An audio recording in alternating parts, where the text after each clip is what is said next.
اسرائیل اور فلسطین کا جو اس ٹائم سینیریو بنا ہوا ہے، امت مسلمہ کا جو آپ کردار دیکھ رہے ہیں، مسلمان اس طرح سامنے نہیں آیا جس طرح امید تھی. اس حوالے سے آپ کا کیا موقف ہے کہ کیا رول ہونا چاہیے تھا ہمارا؟ یہ مسئلہ فلسطین اور اسرائیل کا نہیں ہے، یہ امت اسلامیہ کا مسئلہ ہے. یہ ہر اس کا مسئلہ ہے جو کہ اسرائیل کے جو دہشت گردی ہے، اسرائیل کی ظالمانہ ریاستی پالیسی جو ہے، اسرائیل کا جو غاصبانہ ایٹیچیوڈ ہے، اس کے خلاف جو کھڑے ہوتے ہیں اور جو آواز بلند کرتے ہیں، یا اس سے جو جن کو تکلیف پہنچتی ہے. کیا اسرائیل صرف جو ہے فلسطین پر مظالم ڈھا رہا ہے؟ تو ایسا تو بالکل نہیں ہے. کیا حقیقت نہیں ہے کہ عرب دنیا کے اور مسلمان دنیا کے بہت ایسے نامور شخصیات اور اہم سائنسدان اور اسی طریقے سے اہم جو سیاستدان اور فوجی سینئر قیادت، کیا ان کو قتل کرانے میں اسرائیل کا ہاتھ نہیں ہے؟ کیا حقیقت نہیں ہے؟ اس کے اوپر بہت ساری تحقیقات ہو چکی ہیں، اس کے اوپر باقاعدہ ڈاکومنٹریز بن چکی ہیں. یہ کوئی میں اپنے طور پر کوئی قصیدہ نہیں سنا رہا، یہ اس کے اوپر باقاعدہ اسرائیل کو انہوں نے لسٹ کیا ہوا ہے. اچھا. لیکن اب جیسے ہم نے دیکھ لیا کہ کفر جو ہے وہ تو اکٹھا ہو گیا. اصل میں قائد اعظم محمد علی جناح رحمۃ اللہ علیہ کا جو ایک کانسیپٹ تھا دو قومی نظریہ، وہ بڑھ کر اب ہند سے جو ہے وہ نکل کے اب آ گیا وہ آپ کے پوری دنیا میں. ہم نے افغانستان کے معاملے پہ دیکھا تو دنیا کفر متحد تھی. 48 ممالک ایک ملک میں گھس جاتے ہیں امریکہ کی سربراہی میں، اور اس کے بعد نتیجہ کیا نکلتا ہے؟ منہ کی کھانی پڑتی ہے. کیونکہ جس کے ساتھ کچھ نہیں ہوتا اس کے ساتھ خدا ہوتا ہے، اور خدا کس کے ساتھ کھڑا ہوتا ہے؟ جو حق پر ہوتا ہے. کیونکہ اللہ تعالیٰ فرماتا ہے کہ کہہ دو کہ حق آ گیا اور باطل مٹ گیا، کہ بے شک کہ وہ مٹنے کے لیے ہے. ابھی یہاں کمزوری یا یہ بات نہیں ہوتی، یہ لیم ایکسکیوزز ہوتے ہیں، اور یہ عذر قابل قبول نہیں ہوتے کہ ہم تو معاشی طور پر مستحکم نہیں ہیں، ہم تو فلانا نہیں ہیں. معاشی استحکام کہتے کس کو ہے؟ پہلے تو یہ بتایا جائے.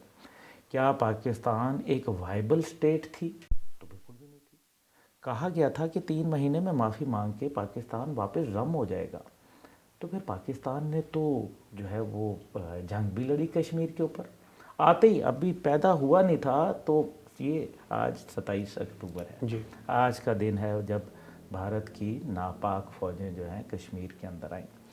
اب مسئلہ یہاں یہ ہے کہ یہ تمام ہوتے ہوئے تو پھر پاکستان نے جو ہے وہ ایک کردار ادا کیا اور وقت کے ساتھ ساتھ پروان چڑھتا گیا. جب ہم معاشی طور پر استحکام کا شکار ہوئے اور ایشین اکنامک ٹائیگر بنے، جس کو میں اکثر کہتا ہوں کہ ہماری معیشت جو تھی وہ جاپان سے، چین سے، ساؤتھ کوریا سے اور خود ہندوستان سے بہتر تھی، تو پاکستان 2 لخت کیسے ہو گیا؟ پاکستان 2 لخت اس لیے ہوا کیونکہ ہمارے اندر وہ جذبہ جہاد، وہ قوت ایمانی جو ہے کہیں مدھم سی پڑ گئی تھی. اور مکتی بھانی جو تھی، جو کہ بھارت کی لانچ کردہ ایک تحریک تھی، اس نے نفرتوں کے بیج جو ہے وہ قوم میں بو دیے. نتیجہ یہ ہوا کہ قوم جو تھی اس کے مقابلے میں فوج جو ہے اس کو شکست اٹھانا پڑی. یہ ایک تلخ حقیقت ہے. ایمان تقوی جہاد فی سبیل اللہ کی فوج دیکھیں نا، جو یہ نعرہ رکھتے ہیں، اس وقت کی جو قیادت تھی اس نے بزدلی دکھائی. میں یہ نہیں کہوں گا کہ فوج نہیں لڑی، فوج بہترین لڑی، شہادتیں لی. یقین مانیں کہ ایسے جو کارنامے ہیں جو انجام دیے گئے، جو کہ انگلیاں جو ہے انسان منہ میں دبا لے، کہ ایسے بہادرانہ. اور وہی جو قرون اولیٰ کے مسلمانوں نے جو شہادتیں دے کے جو بہادری کی داستانیں رقم کی، ان سے کوئی وہ کمتر نہیں تھیں. حقیقت ہے، کیونکہ مجاہد تو مجاہد ہوتا ہے، ملا کی اذان اور مجاہد کی اذان. اور لیکن افسوس یہ ہے کہ اس کے متعلق پروپیگنڈا کیا گیا، ایک ایسا پروپیگنڈا کیا گیا جس کی کوئی مثال نہیں ملتی. اور وہ پروپیگنڈا مکتی بھانی کی شکل کے اندر اس عروج کے اوپر لایا گیا کہ جہاں افواج پاکستان کو وہاں ایک ٹیررزم سے اور انسانی حقوق کی خلاف ورزیوں سے اور پتہ نہیں مختلف طرح کے گھناؤنے گھٹیا الزامات ان کے اوپر لگائے گئے. یہ فوج آج وہی ہے. اگر ایسے ہی ہے تو پوچھیں پاکستان میں کہ کتنی خواتین کی بے حرمتی کی گئی اس فوج کی جانب سے. یہ کشمیر سے پوچھیں کہ لائن آف کنٹرول کے اس پار جب بھارت کی ناپاک فوج بیٹھی ہے جنت نظیر میں تو وہاں کتنی وارداتیں ہوئیں. تو 17,500 اجتماعی ریپ کیسز ہیں اور اس پار ایک بھی نہیں ملے گا. بالکل. اور وہ فوج کی سرپرستی میں ہوئے ہیں وہاں بھارت میں. جو مقبوضہ وادی کے اندر وہ فوج کی سرپرستی میں ہوا ہے اور ہمارے ہاں آپ کو ایک مثال نہیں ملے گی. یعنی کہ یہ سب ایک پروپیگنڈا تھا جس کو ہمیں سمجھنا ضروری ہے. یہ سارا تمہید باندھنے کا ایک مقصد ہے. مقصد یہ ہے کہ افواج پاکستان یا کوئی اور جب ہمت کر لیتے ہیں اور جو دنیا کے ممالک ہیں چاہے وہ ایجپٹ ہو، کیا صرف یہ پاکستان کی ذمہ داری ہے فلسطین؟ نہیں، پاکستان کی بھی اتنی ذمہ داری ہے جتنی امت اسلامیہ کے دیگر ممالک کی ہے. اور پھر خطے میں کون قریب ہے ان کے؟ جی دیکھیں نا، پاکستان نے تو ماضی میں بھی جا کے سیریا کی جنگ میں اپنے جہاز بھیجے. ہماری ایئر فورس نے ان کے اسرائیل کے جہاز مار گرائے اور آج بھی ان کی کتابوں میں سیریا کے اندر پاکستان کے ایئر فورس پائلٹس کو ہیرو کا درجہ دیتے. بالکل. گولان کے حوالے سے ہمارا کردار رہا، اردن میں جو ہم نے کردار ادا کیا، دیگر جگہوں کے اوپر. خانہ کعبہ پہ جب کوئی مشکل آئی تو افواج پاکستان کے دستے وہاں موجود تھے. اسی طریقے سے سعودی عرب کے حوالے سے ہمارا کردار ہے. کتنے لوگ دہشت گردی کی جو جنگ پاکستان میں چھڑی، جو افغانستان کے اندر ہم نے ایک سوویت یونین کو پہلے مارا، ایک شیطان کو مارا، اب دوسرے شیطان امریکہ کو مارا. تو پھر اس کا مطلب ہے کہ آپ نے کوئی خطے میں کسی اور فوج کو دیکھا پاکستان کی مدد کرنے کے لیے؟ تو پاکستان کی مدد کے لیے نہیں آیا کوئی. جی. کیا آپ کے سامنے ایران آیا؟ تو نہیں آیا. کیا ترکیہ آیا؟ نہیں آیا. کیا مصر آیا؟ شام آیا؟ لیبیا آیا؟ لبنان آیا؟ کوئی آیا؟ کوئی سعودی عرب آیا؟ کوئی یو اے ای آیا؟ نہیں آیا. لیکن پاکستان الحمدللہ ایک مضبوط اور مستحکم ملک ہے اور ایٹمی طاقت ہونے کے لحاظ سے ہماری یہ ذمہ داری بنتی ہے کہ آج ہم ایک دلیرانہ پالیسی کو اپنائیں جو سیاسی، سفارتی اور اخلاقی بنیاد سے ہٹ کر مرمت نہیں بلکہ مرمت کی بنیاد کے اوپر ہو. یعنی کہ ہم اپنی انٹینشنز کو ڈکلیئر کر دیں، ہم اپنے جو سوچ ہے، فکر ہے، ہم بڑا واضح کر دیں. ویسے ہی جیسے امریکہ نے کر دیا اسرائیل کے لیے، ویسے ہی جیسے برطانیہ نے کر دیا، فرانس نے کر دیا، جرمنی نے کر دیا، دیگر ممالک نے کر دیا. اور تو اور مسلمان ممالک خاموشی سے اصل میں امریکہ کے جو ایک سوچ ہے اس کے تابع ہو کے نظر آتے ہیں. اور دوسری طرف جو ہے اگر کیونکہ وہ امریکہ کی سوچ کے ساتھ کھڑے ہیں حکمران، تو پھر نتیجہ یہ نکلتا ہے کہ عوام تو بالکل اس کے برعکس سوچتی ہے.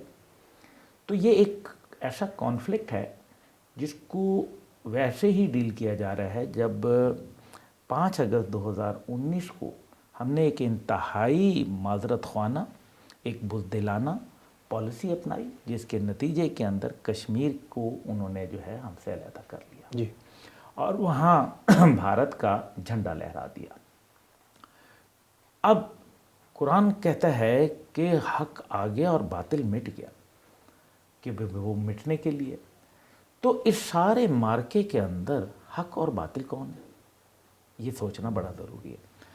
حق اس ٹائم پہ فلسطین ہے، حق اس ٹائم پہ کشمیر ہے، اور باطل کون ہے؟ ایک طرف اسرائیل اور اس کے ہواری اور ایک طرف ہندوستان اور اس کے ہواری. یہ ہے. تو دنیا میں جو میں نے کہا 2 قومیں بستی ہیں، ایک مسلمان اور ایک غیر مسلم. آپ دیکھ لیں ہم آپس میں جتنا مرضی فرقہ وارانہ جو معاملات ہیں وہ کرتے رہے، لیکن دنیا آپ کو مسلمان کے نام سے جانتی ہے. وہ نہ آپ کو شیعہ کے نام سے جانتی ہے، نہ بریلوی کے نام سے جانتی ہے، نہ دیوبندی، نہ سنہ کے نام سے جانتی ہے. یہ ہے حقائق. اب ہم یہ دیکھتے ہیں کہ دوسری جنگ عظیم کے بعد جو معاملات ہوئے وہ ایسے نہج کے اوپر پہنچے کہ جہاں لوگوں نے اپنے خطے کی وسعت کو پھیلانا چھوڑ دیا، یعنی کہ ٹیریٹوریل ایکسپینشن جو تھا وہ بند ہو گیا. لیکن کیا بھارت اور اسرائیل نے بند کیا؟ بجا انہوں نے نہیں بند کیا. یعنی کہ ان کی کویسٹ فار پاور جو تھی، تڑپ جو تھی طاقت کی، وہ موجود تھی اور انہوں نے عمل کر کے دکھایا. انہوں نے دنیا کے کسی اصول کو، قاعدے کو، قانون کو جو ہے وہ بالکل اپنی جوتے کی نوک کے اوپر رکھا. جی.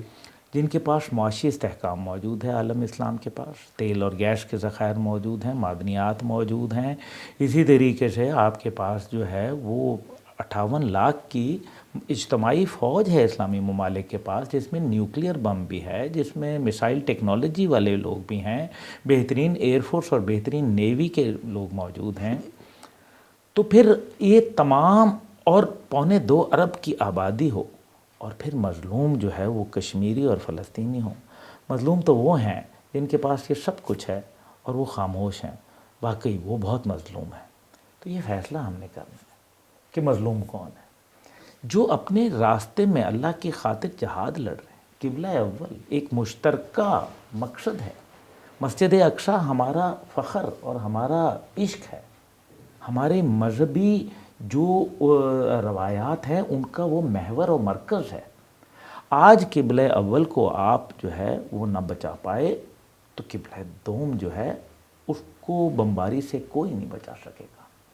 مغرب نے اس کے اوپر اپنی، جس کو ڈیکلیریشن آف انٹینشن جس کا میں نے ذکر کیا، وہ آلریڈی موجود ہے. مغرب نے بتا دیا. ان کے جو لکھاری ہیں، ان کے جو محقق ہیں، وہ کہتے ہیں کہ اس کے اوپر بمبارڈمنٹ کر دو، تباہ کر دو، تاکہ جو قصہ ہے وہ ختم ہو جائے. انہوں نے بتا دیا، اپنے عزائم کا اظہار کر دیا. آپ کب کریں گے؟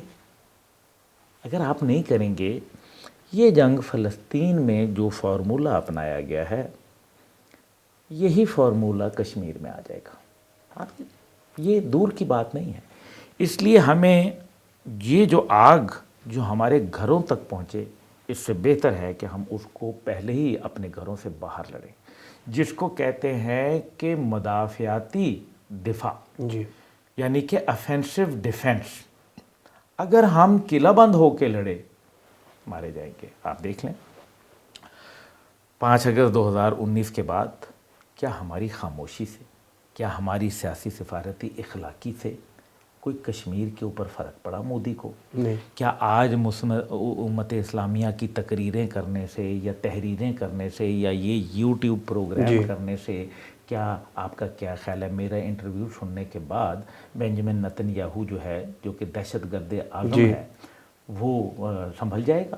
یا مودی جو دہشت گردی کر رہا ہے کشمیر کے اندر، تو وہ کیا رک جائے گی؟ تو ایسا تو کچھ نہیں ہوگا. ہم نے دیکھ لیا نا، 1 منٹ کی 3 جمعے خاموشی اختیار کر لی. تو ایبسلیوٹلی نوٹ کرنے والے تو ہم نے یہ دیکھا، یہ یس تھا یا نو تھا. یہ تلخ حقائق ہیں. میرے خیال میں اس کے اوپر جو ہے باقاعدہ تحقیق ہونی چاہیے، اور وہ تمام ذمہ داران جو چاہے جن کا تعلق جو ہے وہ کسی بھی مقدس ادارے سے ہو، یا پھر وہ حکومت سے ہوں، یا وہ منسٹر ہوں، یا پرائم منسٹر ہوں، یا اس وقت کے جو اہم ترین معاملات کو دیکھ رہے ہیں، عنان حکومت کے مسند پہ بیٹھے ہوئے، ان لوگوں کی تحقیق ہونی چاہیے اور ان کو باقاعدہ کٹہرے میں لانا چاہیے. اسی طریقے سے فلسطین کے اوپر میں سمجھتا ہوں کہ انوار الحق کاکڑ صاحب نے، میرے بہت اچھا ان کے ساتھ مراسم ہیں، لیکن دیکھیں نظریاتی بات جو ہے اس کے اوپر تو میں نہیں برداشت کر سکتا. یہ 2 ریاستی حل کا فارمولہ وزیر اعظم صاحب نے کیسے پیش کر دیا؟ میں اس پہ شدید احتجاج بلند کرتا ہوں. میں سمجھتا ہوں کہ ہمارا یہ فرض ہے کہ اس کو سمجھیں کہ جی 1965 والی سچویشن سے پہلے کے اوپر بات کی جائے. 65 کا کیا مطلب ہے؟ جب پاکستان ریاست اسرائیل کو تسلیم ہی نہیں کرتا، اس کو ناجائز قرار دیتا ہے. اس کے قائد جو ہے جنہوں نے پاکستان کی سنگ بنیاد رکھی، وہ یہ کہتے ہیں کہ یہ ناجائز ریاست ہے، پاکستان کا بچہ بچہ اس سے ٹکرا جائے گا حد تک کہ اس کو پاش پاش نہ کرتے. تو پھر آپ کہتے ہیں کہ یہ کیا کرنے چلے ہیں آپ کو چند ٹکڑوں کی خاطر، چند کوئی معاشی آپ کے حوالے سے، معاشی جو ہے وہ تو استحکام جاپان میں زیادہ ہے، لیکن نارتھ کوریا سے 1 میسائل فائر ہوتا ہے، جاپان جو ہے تھر تھر کانپنے لگتا ہے. میں یہ نہیں کہہ رہا کہ یہ کوئی اچھا عمل ہے، لیکن اس سے کیا ہوگا، جو میرا خطرہ یہ ہے کہ جو علاقے کی تمام وہ قوتیں، جو چاہے جہادی گروپ تھے، چاہے وہ بینڈ آؤٹ فٹس تھیں، چاہے وہ ایسے ٹیررسٹ آرگنائزیشنز تھیں، وہ تمام اس کانفلکٹ میں اکٹھے ہو جائیں گے اچھا، اور یہ ایک اتحاد بنا لیں گے. نتیجہ یہ نکلے گا کہ یہ جہاد انٹرنیشنل ہو جائے گا. اس کو روکنا چاہیے، میں یہ نہیں کہہ رہا، لیکن اس کو پھر کنٹرول نہیں کیا جا سکے گا، اور اس کی جو تپش ہے وہ پاکستان تک خدا نخواستہ محسوس ہوگی. ہم پہلے ہی بہت مشکل حالات کے اندر ہیں، ہم نے بڑی قربانیاں دی ہیں. بالکل. آج بھی ہمارے افسر و جوان، پولیس اور دیگر لا انفورسمنٹ ایجنسیز، انٹیلیجنس والے روزانہ شہادتیں دیں. دکھ ہوتا ہے، جوان بچے ہیں، ہمارے بچے ہیں، بالکل. ایسے ان کے لاشیں آ جاتے ہیں، بڑا دل تکلیف میں مبتلا ہو جاتا ہے. لیکن گزارش یہ ہے کہ اس کو روکنا چاہیے، کیونکہ عوام ایک طرف سوچ رہی ہے اور حکمران ایک طرف سوچ رہے ہیں، اور یہ پورے امت اسلامیہ کا مسئلہ ہے. قطر ہمت کر سکتا ہے، ایران ہمت کر سکتا ہے. میں یہ نہیں کہہ رہا کہ آپ چڑھ دوڑیں، میں یہ کہہ رہا ہوں کہ کم از کم آپ کھڑے ہو کے، اور خاص طور پہ مصر کا تو سرحد لگتی ہے، کھڑا ہو جائے اور کہے عالم اسلام کی طاقتیں وہاں آئیں کہ ہم بھی. آج یو این جو ہے اس پہ سوال اٹھنا چاہیے، اس یو این کو بند کر دو، تالے لگا دو، اس او آئی سی کو بھی تالے لگا دو، جس نے کبھی امت اسلامیہ کے معاملات کے اوپر کوئی پیش رفت نظر نہیں آتی. مسئلہ کشمیر ہو، مسئلہ افغانستان ہو، ہاں، لیکن مشرقی تیمور کا معاملہ ہو تو وہ فٹافٹ جو ہے آپ کے سامنے آ جاتا ہے، وہ اس پہ ان کو علیحدہ کر دیا جاتا ہے. سوڈان کا ہو تو اس کو 2 ٹکڑے کر دیا جاتا ہے، کرسچن سوڈان اور مسلم سوڈان بنا دیا جاتا ہے. یہ کیا کیا جا رہا ہے؟ ابھی بھی اگر ہم خواب غفلت سے بیدار نہیں ہوں گے تو داستان بھی نہیں ہوگی. داستان میں صلاح الدین ایوبی جو تھے رحمۃ اللہ علیہ، وہ ایک ایسے مجاہد تھے کہ جنہوں نے ایک لشکر جرار کو جو ہے وہ شکست دی. 13 لاکھ کا لشکر کو معمولی بات ہوتی ہے، 30,000 اس کے بمقابلہ. لیکن ہمت، اللہ تعالیٰ فرماتا ہے مجھے رب ہونے کی قسم میں تیرے ساتھ کھڑا ہو جاؤں گا. تو آج جو ہے ہمیں یہ فیصلہ کرنا ہے، من حیث القوم کرنا ہے، اور جو ملک اور جو فرد واحد جو طاقت کے اندر ہے، جو کسی عہدے پہ ہے، وہ جب کھڑا ہو جاتا ہے تو یقین مانیے کہ آج دنیا کے تمام اپریسڈ نیشنز، جتنے بھی جو مظلوم اور دبے ہوئی قومیں ہیں، وہ کھڑے ہو جائیں گے، اس کے پیچھے لیڈ لے لیں گے. آپ دیکھیں برازیل کے صدر نے جو ہے کیا. جیسن سٹیٹم ایک ایکٹر ہے، امریکہ میں رہتا ہے، بڑا ٹاپ ایکٹر ہے، وہ فلسطین کا جھنڈا لگا کے چل رہا ہے. رونالڈو کو دیکھیں کہ وہ سامنے سے مشروب ہٹا دیتا ہے. یہ کم از کم اس طرح کے مظاہرے میں یہاں نہیں دیکھ رہا، امت اسلامیہ کے اندر نہیں دیکھ رہا. ہو رہے ہیں تو امریکہ میں بڑے بڑے مظاہرے ہو رہے ہیں، یورپ میں ہو رہے ہیں، دیگر جگہوں کے اوپر ہو رہے ہیں، لاطین امریکہ کے اندر ہو رہے ہیں، لیکن نہیں ہو رہے تو یہاں نہیں ہو رہے. مہر لگ گئی ہے دلوں کے اوپر، اللہ تعالیٰ مہر لگا دیتا ہے، دروازے بند کر دیتا ہے. صم بکم عمی فہم لا یرجعون ہو جایا کرتے ہیں لوگ. یہ المیہ ہے، اپنے ایمان کو ٹٹولیں. 313 نے مال و اسباب اور ہتھیاروں پہ نہیں، اللہ کے اوپر یقین کیا تھا، تب فتح نصرت ان کے لیے لکھی گئی. صلاح الدین ایوبی رحمۃ اللہ نے اللہ کے اوپر اعتبار کیا. حضرت خالد بن ولید نے جو ہے وہ اللہ کے اوپر اعتبار کیا. یہ یقین محکم عمل پہ ہم محبت فاتح عالم. لیکن ہم کیا کریں کہ ہم تو تجھ کو بتاؤں تقدیر امم کیا ہے، شمشیر و ثنا اول طاؤس رباب آخر. ناچنے گانے پہ لگے. کوئی میکڈونلڈ کو، ان کی مصنوعات کو بین کرنے کے لیے تیار نہیں ہے. میں دیکھ رہا ہوں جا کے، ٹھیک ہے کمی آئی ہے، لیکن جس طرح سے ایک ریزیلینس آنی چاہیے. پہلے نبی پاک صلی اللہ علیہ وسلم کی ذات مبارکہ پہ آدمی قربان ہو، ان کی تعلیمات کے اوپر اپنے بچوں کو بھی قربان کرے. جب ناپاک خاکوں کا معاملہ آیا، کسی نے سفیروں کو جو ہے وہ ہاتھ نہیں لگایا، کسی نے بلا کے یہ نہیں کہا امت اسلامیہ کی بات کروں، میں جی پاکستان اکیلے کی بات نہیں کر رہا. کسی نے ان کی مصنوعات کا بائیکاٹ نہیں کیا. عرب دنیا کے اندر فرانس کے حوالے سے ایک بہت بڑی تجارتی منڈی ہے ان کی، کسی نے کوشش کی؟ تو کہیں 12 صدیاں یہ پیغام دیتی ہیں کہ مسلمانوں نے شمشیر و سنا اول رکھی اور گھوڑے کی پیٹھوں پہ اور تلوار کی نوکوں کے اوپر دنیا کو انہوں نے فاتح عالم بھی بنے، اور انہوں نے جو ہے اسلام کا بول بھی بالا کیا اور امت اسلامیہ کو عزت کی نگاہ بھی دی، اور ساتھ ہی ساتھ انہوں نے اپنا معاشی استحکام بھی جو ہے وہ سامنے رکھا. دین بھی ان کا ہوا اور دنیا بھی ان کی ہوئی. اور 2 صدیوں سے جو سبق پڑھایا جا رہا ہے وہ پڑھایا جا رہا ہے اچھے بچے بننے کا، بزدل بننے کا، سر نگوں کرنے کا، اور نتیجہ یہ نکل رہا ہے کہ نہ ہمارا معاشی استحکام ہے اور نہ ہمارا عسکری استحکام. جی کیا بولیں؟ تو کم از کم کلمہ حق تو ادا کرتے رہنا چاہیے. وَتَوَاصَوْا بِالْحَقِّ وَتَوَاصَوْا بِالصَّبْرِ کو تو اپنانا چاہیے. ہم یہ سوچتے ہیں کہ ہم کیا کر سکتے ہیں.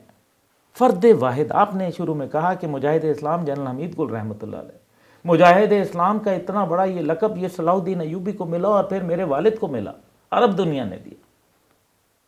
تو ان کا کیا ہوتا؟ وہ ایک فرد واحد تھے نا، کوشش کرتے، جھنجھوڑتے. میں اپنے تئیں کوشش کر رہا ہوں، جھنجھوڑ رہا ہوں، میں ہر روز کسی نہ کسی جگہ کے اوپر جا رہا ہوں. آج یہ ہے کہ آپ دیکھیں سوشل میڈیا کو دیکھیں، آپ فیس بک کو دیکھیں، آپ دیگر جگہ پہ دیکھیں، آپ فلسطین کا جھنڈا لگائیں، آپ کو ایک دم اکاؤنٹ بند ہو جاتا ہے. بالکل. ابھی میرا ہوا ہے، لاکھوں فالوور ہیں، لیکن بند کر دیا گیا. لیکن کیا میں اس سے ڈر جاؤں؟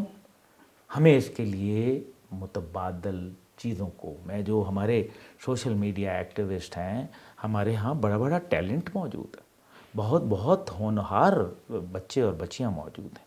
وہ کیوں نہیں ایک ایسی جو ایپ ہے وہ ڈیولپ کرتے، کوئی ایسا جو میکنزم ہے وہ کیوں نہیں کریٹ کرتے جس کے اندر ہم مسلمان فیس بکوں سے جو ہے نجات حاصل کر لیں کہ یہ ایک سجدہ جسے تو گراں سمجھتا ہے 1000 سجدے سے دیتا ہے آدمی کو نجات. افسوس افسوس صد افسوس شاہین نہ بنا تو. اچھا سر، آپ نے وہ تو یہ پرواز ہے دونوں کی اسی ایک فضا میں، کرگش کا مقام اور ہے شاہین کا مقام اور. اللہ تعالیٰ غیور ہے اور اللہ تعالیٰ غیرت کو پسند کرتا ہے، اور غیرت کے اندر جو ہے وہ پھر سودے معاشی نہیں ہوا کرتے، وہ اللہ کے ساتھ ہوتا ہے. بے شک. اور جب اللہ کے ساتھ سودا ہوتا ہے تو اس میں کبھی نقصان نہیں ہوا کرتا، کیونکہ آج حق فلسطین و کشمیر ہیں اور باطل اسرائیل اور ہندوستان ہے. ان کو شکست ہوگی، اور اگر یہ نہیں ہوا، ایسا ہو نہیں سکتا کہ قرآن کی آیت غلط ہو. بے شک. یہ ممکن نہیں. بے شک.